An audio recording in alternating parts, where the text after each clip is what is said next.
Hindi nagpahuli ang Bureau of Customs sa katatapos lang na GovEx Philippine Summit 2026 dahil ibinida ng ahensya ang kanilang mga ipinatutupad na modernization at digitalization efforts para sa mas mabilis na serbisyo sa publiko.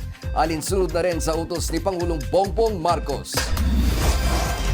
Nagsilbing resource speaker si Customs Deputy Commissioner Attorney Revzy Escobedo ng Management Information Systems and Technology Group o MISTIG.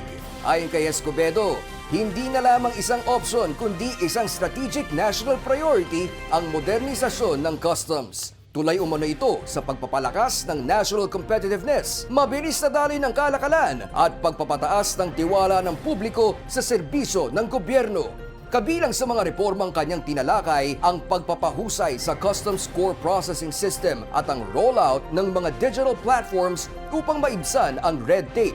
Ipinagmalaki ng BOC ang mga makabagong digital solutions tulad ng Automated Export Declaration System, Enhanced Certificate of Payment, E-Service Catalog, Online Tax Estimator at ang Origin Management System.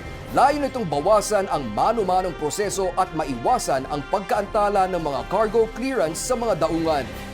Itong ating mga na-introduce na digital technology and solutions, ang epekto nito ay napapabilis yung proseso at procedures ng customs flow at naiiwasan yung delay. Kapag na-address yung delay, bumababa ang cost of doing business para sa mga importers, exporters, brokers, pati na rin sa mga logistics providers. Dapat tanggapin, yakapin natin itong mga bagong teknolohiya para mas mapabuti yung ating ginagawa at mas mapabuti pa yung ating serbisyo natin sa ating mga stakeholders.